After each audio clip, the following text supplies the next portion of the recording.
අයිබෝවන් මනස්ව YouTube නාලිකාවට ඔබ සැම සාදරයෙන් පිළිගන්නවා. අද මම කතා කරන්න බලාපොරොත්තු වෙන්නේ හැමෝම ආකර්ෂණය වෙන විදිහේ රූපයක් ලබා ගන්නේ කොහොමද කියන එක. දැන් ඔබ බලනවා ඇති මම මෙච්චර දවසක් මනෝවිද්‍යාත්මක කරුණු කතා කරලා ඇයි මේ එකපාරටම රූපලාවන්‍ය සම්බන්ධයෙන් කතා කරන්න යන්නේ කියලා.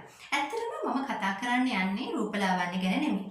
මම කතා කරන්න යන්නේ ඔබගේ අභ්‍යන්තරය ලස්සන කරගෙන කොහොමද ඒ ලස්සන ඔබේ පිටත රූපයට කැඳගෙන එන්නේ කියන එකයි. අපි හැමෝම කැමති ලස්සනට ඉන්න. ඒකට ස්ත්‍රී පුරුෂ ભેදයක් නැහැ. ඒ නිසා පුද්ගලයා ගොඩාක් විවිධ ආලේපන වර්ගවලට එහෙමත් නැත්නම් විවිධ රූපලාවන්‍ය සත්කාරවලට මේකප් වලට මාසෙකට ඉතා විශාල මුදලක් වැය කරනවා. නමුත් මේ හැමදේම අපි කරන්නේ අපේ පිටත රූපේ ලස්සන තියාගන්න. අපිට සුදු වෙන්න, පැහැපත් වෙන්න මේ දේවල් වලට තමයි අපි විවිධ ආලේපන වර්ග භාවිතා කරන්නේ. නමුත් ඔබේ අභ්‍යන්තරයෙන් ඒ ලස්සන නැත්නම් ඔබේ පිටත රූපයෙන් ඒ දේ පෙනෙනවද? ඉතින් අපි මුලින්ම දැනගන්න ඕනේ අපේ අභ්‍යන්තරය ලස්සන කරගන්න විදිය. මොකද ඔබගේ මනසේ කැඩපත වෙන්නේ ඔබේ මුහුණයි. ඔබේ මනසේ තියෙන දේවල් ඔබේ මුහුණෙන් ප්‍රකාශ වෙනවා කිව්වොත් ඔබ විශ්වාස කරනවද? ඇත්තටම ඔබ හිතා බලන්න ඔබ යම්කිසි පුද්ගලයෙකු දැක්කම ඔබේ මුලින්ම නෙත ගැටෙන්නේ පුද්ගලයාගේ මුහුණ. එතකොට මේ මුහුණ දැක්කට පස්සේ ඔබට හිතා ගන්න පුළුවන් මේ පුද්ගලයාගේ මනෝභාවය මොන වගේ වෙන්න ඇතිද කියලා. ඒ පුද්ගලයා සතුටින් ඉන්න කෙනෙක්ද? එහෙමත් නැත්නම් මොකක් හරි ප්‍රශ්නයක් නිසා දුකින් ඉන්න කෙනෙක්ද? බයෙන් ඉන්න කෙනෙක්ද කියන දේ ඔබට දැක්ක ගමන්ම හිතා ගන්න පුළුවන්. ඉතින් මේ පුද්ගලෙක් පළවෙනි වතාවට දැකීම විශේෂ වෙනවා. මොකද අපි පුද්ගලයාව දැක්ක විදිහට අපි ආව හඳුනා ගන්නවා. මොකද දැන් එයා තරහෙන් ඉන්න පුද්ගලෙක්ද දුකින් ඉන්න පුද්ගලෙක්ද කියන දේ මත තමයි අප සහ එම පුද්ගලයා අතර සමනතාවය වර්ධනය වෙන්නේ. ඉතින් ඒකට මේ ආකර්ෂණීය බව කියන දේ ඊටාම වැදගත් වෙනවා. මොකද ඕනම කෙනෙක් කැමති ඉන්නේ ආකර්ෂණීයව ඉන්න. ඉතින් මේ දෙයට අපි මුලින්ම අපේ අභ්‍යන්තරය, ඒ කියන්නේ අපේ මනස ගැන අවධානය යොමු කරන්න ඕනේ. ඔබ කිසියම් මානසික ගැටලුවකින් පීඩා විඳිනවා නම් එතකොට ඔබේ මනස දිගින් දිගටම මේ දේ ගැනම හිතනවා. ඔබ වෙන කෙනෙකුට ඒ දේ කියන්නේත් නැහැ. එතකොට දිගින් දිගටම ඔබ මේ ප්‍රශ්නෙම ඉන්න එකෙන් වෙන්නේ ඔබේ ශරීරයේ කෝටිසෝල් හෝමෝනය වර්ධනය වීමක් සිද්ධ වෙනවා. මම මේ කෝටිසෝල් හෝමෝනය ගැන කලින් වීඩියෝස් වලත් කතා කළා. ඉතින් මේ කෝටිසෝල් හෝමෝනය වර්ධනය වුණාම වෙන්නේ ඒක ඔබගේ ශරීරයේ පද්ධති කීපයකටම බලපෑම් එල්ල කරන්න පුළුවන්. ඒ අතරින් අද මම කතා කරන්නේ මේ රූපේ එහෙමත් නැත්නම් ඔබේ සම පිළිබඳවනේ. විශේෂයෙන්ම ඔබගේ මානසික ආතතිය සමට බලපාන්න පුළුවන්. එතකොට ඔබ මානසික ආතතියෙන් ඉන්නකොට ඔබේ මුහුණේ කුරුළෑ දැමීම, වගේම ඇස් වටා කළු වීම, ඔබේ සමේ විවිධ ආසාදනයන්, ඒ වගේම හිසකෙස් ගැලවී යාම, තොල් පැලීම වගේ දේවල් වෙන්නට පුළුවන්. මොකද ඔබ කිසියම් මානසික පීඩනයකින් ඉන්නකොට ඒ දේ ගැනම හිතනවා. ඔබ හැමතිස්සෙම දුකින් ඉන්නේ. මේ දුක ස්ට්‍රෙස් එක නිසා ඔබගේ රූපයත් මේ විදිහේ වෙනස්කම් වලට භාජනය වෙන්න පුළුවන්. විශේෂයෙන් මේ කෝටිසෝල් හෝමෝනේ බලපෑම තමයි මේ හැමදේම කරන්නේ. ඉතින් අපි කොච්චර බාහිර ආලේපන පාවිච්චි කරත් කිසිම තේරුමක් නැහැ අපි මනසින් කිසියම් දෙයක් නිසා දුක් විඳිනවා නම්. මොකද අපි මේකප් එකක් දැම්මත් ඒ මේකප් එක හේදුවට පස්සේ අපේ සැබෑ රූපයට අපි එනවා. එතකොට අපේ සැබෑ රූපේ ලස්සන නැත්නම් මේ මේකප් එකක් දාන එකෙන් ප්‍රයෝජනයක් නැහැ. ඉතින් අපි අභ්‍යන්තරික ලස්සන වෙන්න ඕනේ. අද මම කතා කරන්න යන්නේ කොහොමද මේ අභ්‍යන්තරික ලස්සන බව ඇති කරගෙන ඒක අපේ මුහුණට කැඳගන්නේ කියන එක. ඉතින් මම මේකට ඔබට ක්‍රම කිහිපයක් කියලා දෙන්න බලාපොරොත්තු වෙනවා. ඉතින් මේ අතරින් පළවෙනිම දේ තමයි ඔබ කිසියම් මානසික ගැටලුවකින් පීඩා විඳිනවා නම් ඒ ගැටලුව निराකරණය කර ගැනීම. අපි විවිධ ජීවිතයේ මුහුණ දෙන දේවල් නිසා මානසික ආතතියට ලක් වෙනවා. මේ ආතතිය අපි දිගින් දිගට මේ දේ ගැන හිතීම නිසා තව තවත් වර්ධනය කරගන්නවා. සමහරක් වෙලාවට අපි අපේ ගැටලු කිසිම කෙනෙකුට කියන්නේ නැහැ. මොකද එතකොට අපේ ප්‍රතිරූපයට හානියක් වෙයි කියලා විශ්වාසයක් අපිට තියෙනවා. ඒ නිසා මේ දේවල් හිතේම තියාගෙන අපි දුක් විඳිනවා. ඉතින් මෙහෙම දුක් විඳින එකෙන් වෙන්නේ අර මම කලින් කිව්වා වගේ අපගේ රූපයත් ඒ වගේම අවලස්සන වෙන්න හේතුවක් වෙනවා. අපි කිසිම ආකර්ෂණීය බවක් නැති පුද්ගලයෙක් බවට පත් වෙනවා. ඉතින් ඔබට පුළුවන් ඔබගේ මානසික ගැටලු ඔබට ඉතාම විශ්වාසවන්ත පුද්ගලයෙකු සමග පවසන්න.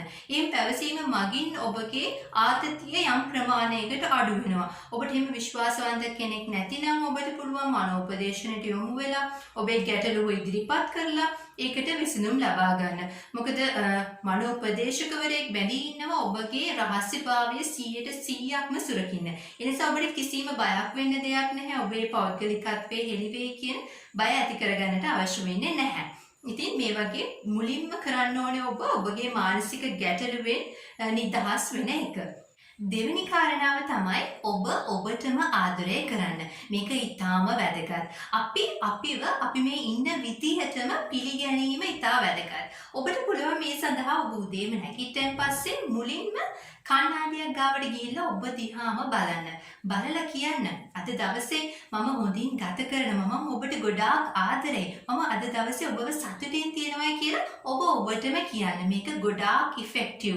මේක ඔබගේ මනසට කතා කිරීමක් වෙනවා. ඉතින් ඒ විදිහට ඔබට දවසේ වැඩ පටන් ගන්න කලින්ම ඔබේ මනසට මේ යෝජනාව දෙන්න පුළුවන් නම් ඔබ ඊටාම ආකර්ශනීය පුද්ගලයෙක් බවට පත් වෙනවා. එතකොට මනස ඔබට ආදරය කරන්න කටයුතු කරනවා. එතකොට ඔබ තව තවත් ලස්සන වෙන්න හේතුවක්. ඒ වගේම ඔබගේ ආත්ම විශ්වාසය තවත් වැඩි වෙනවා. මොකද ඔබට පිරිසක් ඉදිරියට ගියාම එතකොට නොබියව කතා කරන්න පුළුවන්. මොකද ඔබ දන්නවා ඔබ ගැන ලොකු විශ්වාසයක් ඔබට තියෙනවා. ඒ විශ්වාසය නිසා ඔබ අනිත් පුද්ගලයන් අතරත් ආකර්ශනීය පුද්ගලයෙකු බවට පත් වෙනවා.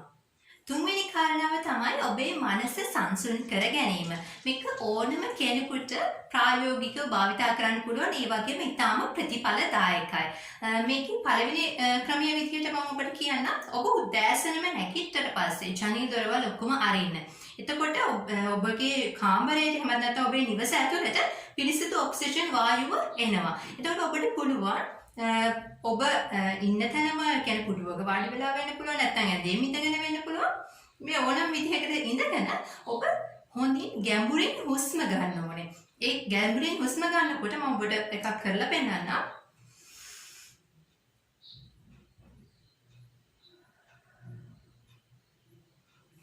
මේ ආකාරයට ගැඹුරින් හුස්මක් ඔබ නාසයෙන් ගන්න ඕනේ. නාසයෙන් අරගෙන ඔබට පුළුවන් තරම් වේලාවක් රඳවගෙන ඉන්න.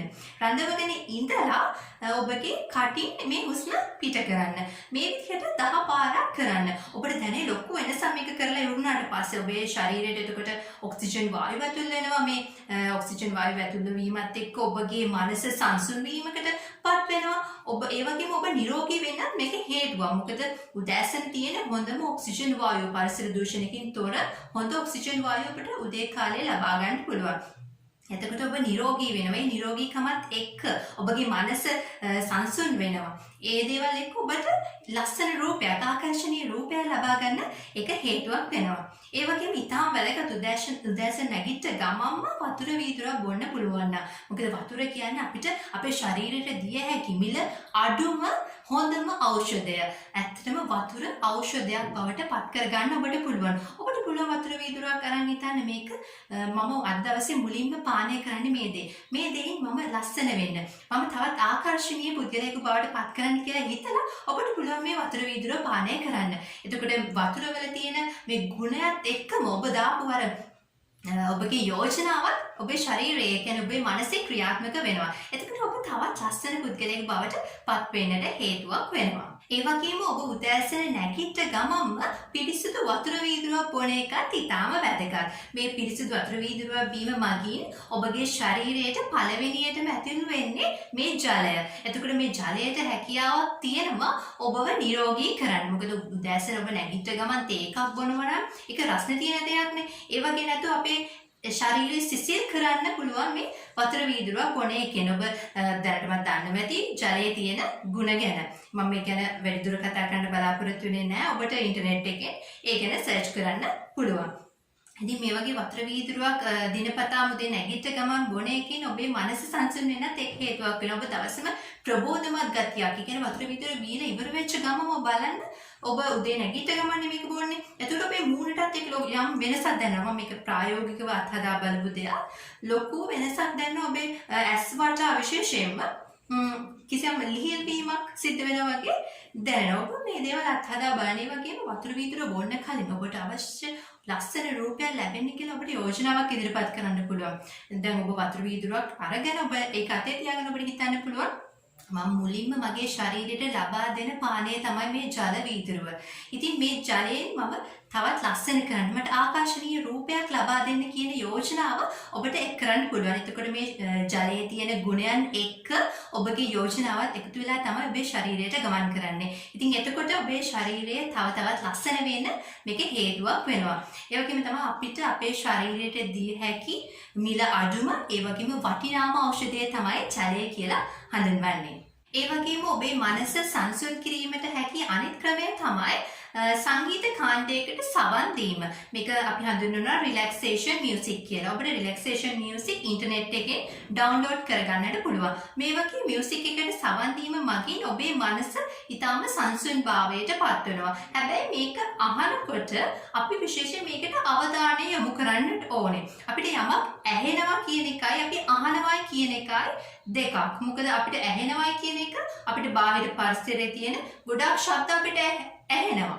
නමුත් අපි අහනවා කියන්නේ අපි ඒ දෙයට අවධානය යොමු කරන එක. එතකොට මේ රිලැක්සේෂන් මියුසික් අහද්දී අපේ මනස සංසුන් කරගන්න නම් අපි විශේෂයෙන්ම මේ මියුසික් එකට අපේ අවධානය යොමු කරන්න ඕනේ. අපි ඒකට අවධානය තියාගෙන අහනකොට තමයි අපේ මනස එක තැනකට ගන්න පුළුවන් වෙන්නේ. ඒ කියන්නේ ඔබගේ අවධානය පවත්වාගෙන යාමේ හැකියාවත් වර්ධනය වෙනවා. ඒත් එක්කම ඔබේ මනස සංසුන් වෙනවා. මේක කොයි වෙලාවකටද කරන්න ඕනි කියලා ඔබ හිතනවා ඇති.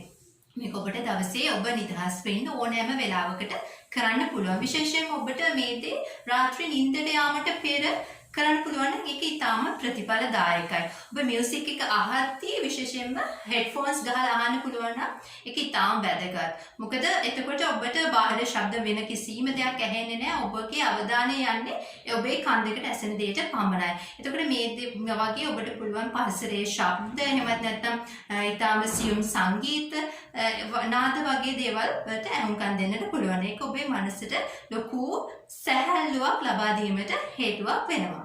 ඔබේ මනස සංසුන් කිරීමට හැකි ඊගාව කාරණාව තමයි පරිසරයත් සමග කටයුතු කිරීම. පරිසරයත් සමග කටයුතු කිරීම කියද්දී මෙතෙන්දී ඔබට පුළුවන් මම මේක ප්‍රායෝගිකව අත්හදා බලපු දෙයක්. ඔබ පිටත පරිසරයට යන ඔබේ වත්ත පිටේට වෙන්න පුළුවන් පරිසරයට ගිහිල්ලා ඔබ පුටුවක් තියාගෙන ඒ පරිසරයේ ඉඳගෙන ඉන්න. ඉඳගෙන ඔබ S2 පියාගන්න. S2 පියාගෙන ඔබේ අවට පරිසරයේ ඔබට ඇහෙන ශබ්ද සමහරක් වෙලාවට ගස් එළවෙන සද්ද වෙන්න පුළුවන්. එහෙම නැත්නම් කුරුල්ලෝ කෑ ගහන සද්ද වෙන්න පුළුවන්. මේ සද්ද වලට අවධානය යොමු කරන්න. ඔබ වෙන කිසිම දෙයක් හිතන්න එපා. ඔබට S2 වහගත්තාම ඔබේ කන් දෙකෙන් ඇහෙන ශබ්ද වලට විතරක්ම ඔබේ අවධානය යොමු කරන්න. මේක ඔබව සංසුන් කරන්න විශාල හේතුවක් වෙනවා. මේක ප්‍රායෝගිකවම අත්හදා බලලා තියෙනවා.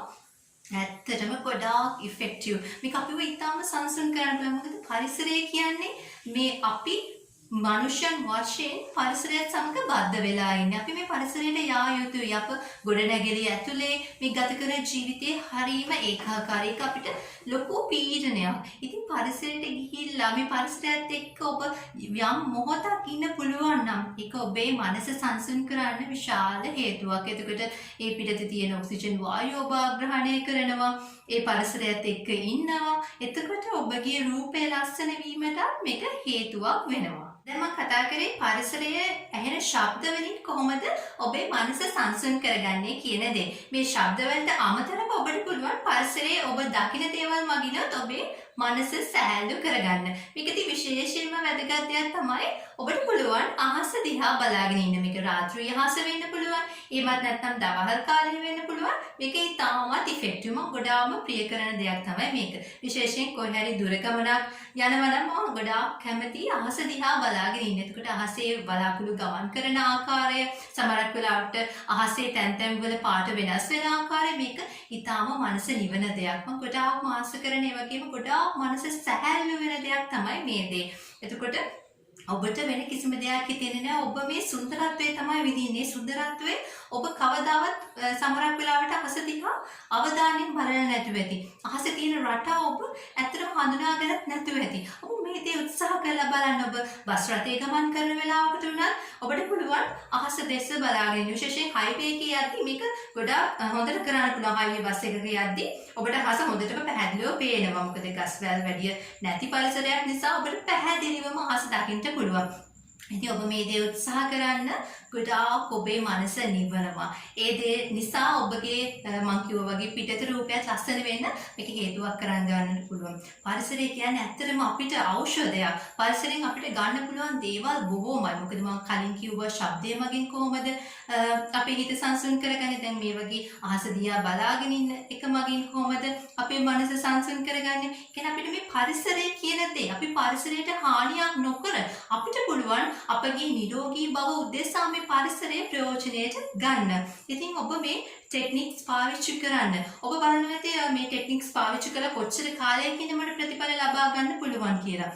ඇත්තටම මේකට කාල සීමාවක් නැහැ. ඔබ මේ මම කියපු කාරණාවන් අනුගමනය කරලා අවසන් වෙච්ච සැනින් ඔබට දැනේ කලින් තිබ්බ මානසික පීඩනය මගෙන් නැති වෙලා මම ගොඩාක් සංසන් පුද්ගලයෙක් බවට පත් වෙලා කියන දේ ඔබට ඒ වෙලෙම දැනේ. එතකොට ඔබේ රූපේ කොච්චර කාලයකින්ද ලස්සන වෙන්නේ කියලා ඔබට විශේෂයෙන් ගැටලුවක් ඇති. මොකද මම අද කිව්වේ ඔබගේ රූපේ ලස්සන කරගන්න දෙයක් කියනවා කියලානේ. ඇත්තටම මේ දේ ඔබ අවම වශයෙන් දවස් 3ක් කළොත් ඔබට විශාල ප්‍රතිඵලයක් දැක ගන්න පුළුවන්. අනිත් අය ඔබ ඊටම ආකර්ශනීයයි ඔබ ලස්සනයි කියලා ඔබට කියන්නට පුළුවන්. ඇත්තටම ලොකු වෙනසක් මේ දේවල් අනුගමනය කිරීම මගින් ඔබේ රූපයෙන් ප්‍රකාශ වෙනවා. ඉතින් මේ දේවල් අදම පටන් ගන්න ඔබට ඊටම ලේසියෙන් කරන්න පුළුවන් දේවල් ටිකක් තමයි මම කිව්වේ. ඔබට වියදමක් යන්නේත් නැහැ. ඔබට අවශ්‍ය වෙන්නේ ඔබගේ නිදහස විතරයි. ඒ නිදහස ප්‍රයෝජනයට අරගෙන ඔබගේ අභ්‍යන්තර ශරීරය ලස්සන කරගන්න ඔබ කටයුතු කරන එක ඔබගේ රූපයට ලොකු බලපෑමක් එල්ල කරන ඔබ ලස්සන